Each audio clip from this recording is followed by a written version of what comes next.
Резидә Зарипова. Имән һәм миләшкәй. Урман буенда зур, гайрәтле, бик нык имән үсеп утырган. Аңа инде 100 яшь булган. Һәм ул күптән бала чагын үзенең ерак тарихын оныткан. Көн саен имән күккә карап, «Бу зәңгәр су күк шундый матур!» дип уйлаган. Кояшка карап, ул былай дигән. «Бу кояш ис киткеч, ул рәхәт итеп җылы нурларын чәчә!» Имән янәшәсеннән генә очып киткән кошлар, бал кортлары, чебен черкиләрне күреп хозурланган. «Ах, нинди гүзәллек! Бу дөнья ис киткеч матур!» дигән ул. Имән бары уйлап басып тора алган. Ул һәр вакыт өскә һәм ян ягына караган. Янәшәсендә ничек тагын бер агач үсеп чыкканын сизмәгәндә. Ул имәнгә охшамаган. Башка төрле булган. Яфраклары гадәти түгел. Иң кызыгы, анда кызыл төстәге җиләкләр, күче, тәлгәше белән үскән. Әйтерсең, аларны кәрҗингә җыеп куйганнар. Җил искәндә бу агач имән ягына бөгелеп, аның ботакларына үрелергә тырышкан. Йомшак, назлы яфракларның тиеп, сыйпап китүләре имәнгә хәтта ошый торган булган. Бер вакыт имәнгә бер тавыш ишетелгән. Син шундый биек, көчле, гайрәтлесең.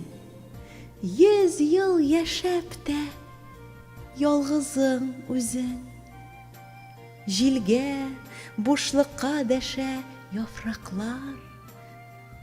Моңсу тормыштан сыкрыйлар алар. Бу пышылдап әйткән сүзләр имән агачының күңелендә сәер хисләр уятканнар. Янәшәдәге яшь агачка карап торганда, аның ботаклары каурый сыман җилфердәгәннәр. Аның аңа үреләсе, ботакларына сузыласы килгән.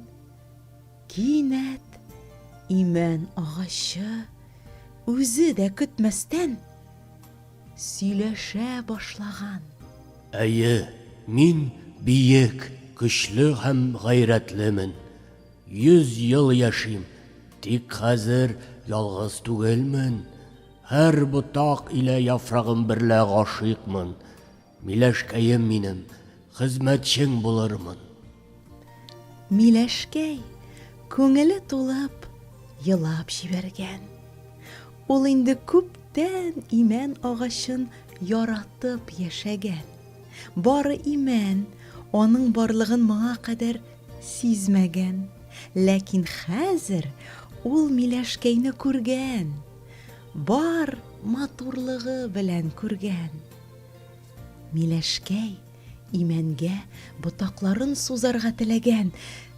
Тик бу көнне һава тыныч, җилсез булган. Агачлардагы яфраклар хәрәкәтләнмәгән хәтта. Гайрәтле имән ботакларын миләш ягына имәкче булган.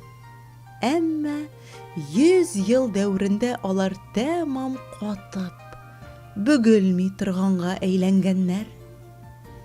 Миләшкәй шул вакыт моңланган. Имән аның моңсу җырын ишеткән. Әгәр дә мин миләш имәнгә авышсам, ботакчыкларым белән аңа сыенсам, бөгелеп сынамас, сығылмас иде мелә. Сөю сүзләрен ғасырлар буе пышылдар идем үзенә. Кисәк җил чыккан, һәм ул көчәйгәннән-көчәя барган. Миләшкәй сыгылмалы ботаклары белән имәннең ботакларына таба бөгелеп, яфракларын назлый алган. Имән дулкынланып куйган. Ул сөйләшә алганына сөенгән. Алар көннәр буе пышылдашып сөйләшкәннәр, серләшкәннәр.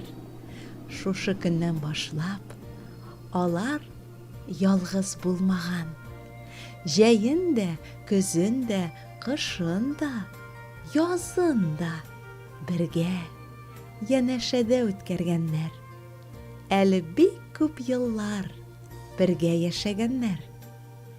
Имән агачына 200 ел тулганда алар тирәли Миләшкәйнең балалары.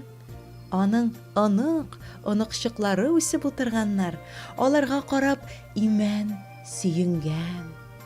Алар яратып, аңа имән абый дип эндәшкәннәр. Имән үз чиратында аларга бәләкәчләр дигән. Тормыш дәвам иткән. Ә мәхәббәт мәңге яшәгән.